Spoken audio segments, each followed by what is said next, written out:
यूनिमैक aerospace and manufacturing का 500 करोड़ का IPO 23 से 26 दिसंबर के बीच में ओपन हो चुका है। अब इसकी जो डिटेल्स मैं आपको बताऊंगा ना, वो सुन के आपको बहुत ज्यादा मजा आने वाला है। इवन इसका जीएमपी मैं आपको पहले ही बता देता हूं कि 61% का चल रहा है। तो इस आईपीओ की एक बार डिटेल्स को समझ लो, बिजनेस को समझ लो, फाइनेंशियल्स को समझ लो, उसके बाद आप डिसाइड करना कि आपको इस आईपीओ में अप्लाई करना है या फिर नहीं। और हाँ, सिर्फ जीएमपी के बेसिस पे अप्लाई नहीं करना है, डिटेल्स भी आपको जरूर देखनी चाहिए। तो पहले आईपीओ की डेट्स की बात करते हैं। तो 23 दिसंबर यानी आज ये आईपीओ ओपन हो चुका है और 26 दिसंबर को ये क्लोज होगा। यहां पर अलॉटमेंट हुई है या नहीं, ये आपको 27 दिसंबर को पता चल जाएगा। 30 दिसंबर को शेयर्स आपके डीमैट अकाउंट में आ जाएंगे और 31 दिसंबर को इस आईपीओ की लिस्टिंग हो जाएगी। यानी जो न्यू ईयर गिफ्ट है वो आपको 31 दिसंबर को मिल सकता है। 745 रुपीज से 785 पर शेयर का यहाँ पर प्राइस बैंड है और एक लॉट में 19 शेयर्स हैं। इसमें जो टोटल इशू साइज है वो 500 करोड़ का है, लेकिन उसमें अच्छी बात यह है कि 250 करोड़ एक फ्रेश इशू है, यानी ये पैसा कंपनी के पास जाएगा। तो कंपनी इस पैसे का क्या करने वाली है, इसका ऑब्जेक्ट क्या है, ये भी मैं आपको आगे बताऊंगा। और ये आईपीओ एनएसई और बीएसई दोनों ही एक्सचेंज में लिस्ट होना है। तो अब बात करते हैं इसके बिजनेस के बारे में, यानी ये कंपनी करती क्या है। तो यूनिमैक एरोस्पेस एंड मैन्युफैक्चरिंग के नाम से ही समझ आ रहा है कि ये एरोस्पेस की फील्ड में कुछ काम करती होगी। तो इनका जो मेन बिजनेस है वो है एरो इंजन और एयरफ्रेम प्रोडक्शन के लिए मैकेनिकल असेंबलीज, इलेक्ट्रोमैकेनिकल सिस्टम्स और कंपोनेंट्स बनाना। तो अगर इसके प्रोडक्ट्स की बात करें तो एरोप्लेन में लगने वाले ये सभी जो प्रोडक्ट्स होते हैं ये कंपनी मैन्युफैक्चर करती है। और आप देख सकते हैं कि ये बहुत ही इंपॉर्टेंट प्रोडक्ट्स हैं। तो आपको आईपीओ की डिटेल्स मिल चुकी हैं, कंपनी का काम समझ आ गया है। तो अब बात करते हैं कंपनी के आईपीओ लाने के पीछे के पर्पस को। तो फ्रेश इशू से जो पैसा कंपनी के पास आएगा 250 करोड़ रुपया, उससे मेनली कंपनी कुछ मशीनरी और कुछ इक्विपमेंट्स को बाय करना चाहती है। और क्योंकि एरोप्लेन बनाना ही बहुत बड़ा कॉम्प्लेक्स प्रोसेस है, तो उसकी जो मशीनरीज होती हैं वो भी बहुत महंगी होती हैं। दूसरा, कंपनी अपनी वर्किंग कैपिटल रिक्वायरमेंट को भी उस पैसे से फंड करेगी। बाकी जो ऑफर फॉर सेल वाले 250 करोड़ हैं वो तो उसके एग्जिस्टिंग इन्वेस्टर के पास जाने हैं। तो अब इसके फाइनेंशियल्स भी देख लेते हैं। लेकिन ये बताने से पहले देखिए, अगर आप अपने लिए डीमैट अकाउंट खुलवाना चाहते हैं तो जिस डीमैट अकाउंट को मैं यूज करता हूं, मैंने उसका ही लिंक डिस्क्रिप्शन पे दे रखा है, तो वहां से अपना फ्री डीमैट अकाउंट जरूर खुलवा लीजिएगा। तो पिछले 3 साल से कंपनी का जो रेवेन्यू है वो हर साल 100% से ज्यादा के रेट से बढ़ा है और मार्च 2023 से मार्च 2024 में ये 125% बढ़कर 213 करोड़ हो चुका है।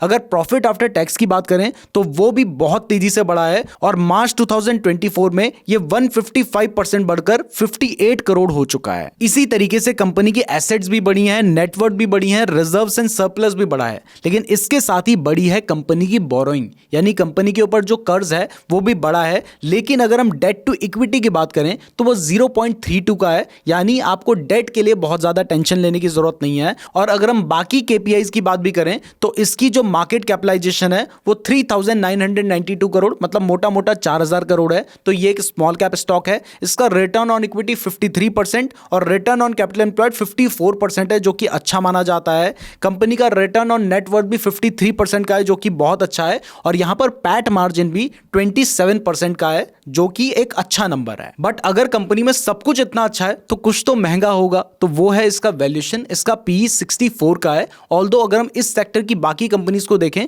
तो उन सभी का PE on the higher side है। आगे बढ़ने से पहले एक जरूरी सूचना दे देता हूं कि क्रिसमस और न्यू ईयर आने वाला है, इसलिए हमारे जो कोर्सेज हैं स्टॉक मार्केट और म्यूचुअल फंड के, इन सभी के ऊपर 50% से भी ज्यादा का डिस्काउंट स्टार्ट होने वाला है। तो इसके लिए हमारा जो नीरज जोशी ऐप है आप उसको डाउनलोड जरूर कर लीजिएगा, लिंक डिस्क्रिप्शन पे दिया गया है। और हाँ, हमने सभी कोर्स की एक वीडियो फ्री रखी है, तो उन वीडियो को तो आप देख ही सकते हैं, तो ऐप को जरूर डाउनलोड करना। अब आते हैं मेन मुद्दे पे कि कंपनी में क्या अच्छा है, यानी उसकी स्ट्रेंथ क्या है, और क्या बुरा है, यानी रिस्क क्या है। तो पहले अच्छे यानी स्ट्रेंथ की बात कर लेते हैं। तो सबसे पहले देखिए, इस कंपनी का जो क्लाइंट बेस है उसमें बड़े बड़े ग्लोबल एयरफ्रेम और एरो इंजन ओईएम्स आते हैं। दूसरा, इनकी जो मैन्युफैक्चरिंग फैसिलिटीज हैं वो एरोस्पेस क्वालिटी मैनेजमेंट के लिए सर्टिफाइड हैं ब्रिटिश एंड यूरोपियन स्टैंडर्ड से। तीसरा, ये अपने प्रोडक्ट 7 देशों के 26 कस्टमर्स को सप्लाई करते हैं और यहां पर जो कस्टमर्स हैं वो बड़ी बड़ी एरोप्लेन बनाने वाली कंपनीज हैं। और चौथा, इनका जो रेवेन्यू है, प्रॉफिट है, वो पिछले 3 सालों से लगातार बढ़ता चला जा रहा है। अब अगर रिस्क की बात करें तो देखिए, इनका जो ज्यादातर रेवेन्यू है, इवन 99% जो रेवेन्यू है वो टॉप 10 क्लाइंट से आता है।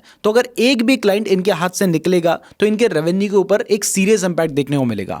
दूसरा, इनका जो ज्यादातर रेवेन्यू है वो कहां से आ रहा है, वो एरोप्लेन या एरोस्पेस सेक्टर से आ रहा है। तो अगर उस सेक्टर में कुछ नेगेटिव होता है तो उसका बहुत बड़ा इंपैक्ट इनके बिजनेस के ऊपर पड़ेगा। नेक्स्ट देखिए, ये जो कंपनी है ये एक्सपोर्ट के ऊपर बहुत ज़्यादा डिपेंडेंट है और इवन इनका 92% रेवेन्यू तो सिर्फ यूएस से आ रहा है। तो अगर कभी यूएस कोई सैंक्शन लगाता है या कभी भी इस तरीके के कोई इश्यूज होते हैं तो वहां पर भी इनके बिजनेस के ऊपर सीरियस इंपैक्ट देखने को मिल सकता है। इसके अलावा कंपनी बिजनेस को करने के लिए जो रॉ मटेरियल चाहिए उसके लिए थर्ड पार्टी सप्लायर्स के ऊपर डिपेंडेंट है और उन सप्लायर्स के साथ इस कंपनी का कोई भी लॉन्ग टर्म एग्रीमेंट नहीं है या फिर कोई एक्सक्लूसिव एग्रीमेंट नहीं है। तो अगर कोई भी सप्लाई चेन में डिसरप्शन आता है तब भी इनके बिजनेस के ऊपर एक सीरियस इंपैक्ट देखने को मिल सकता है। बाकी ये जो भी रिस्क मैंने आपको बताए हैं ये ज्यादातर रिस्क इस टाइप के बिजनेस में होते ही हैं। और जीएमपी तो मैं आपको शुरू में ही बता चुका हूं कि 61% चल रहा है। तो अब आप खुद डिसाइड कर सकते हैं कि आपको इस आईपीओ में अप्लाई करना है या फिर नहीं, क्योंकि ये वीडियो तो सिर्फ एजुकेशनल पर्पसेस के लिए है। फ्री डीमैट अकाउंट और हमारे टेलीग्राम चैनल का लिंक डिस्क्रिप्शन पे दिया गया है। चैनल को सब्सक्राइब भी जरूर कर लीजिएगा। धन्यवाद।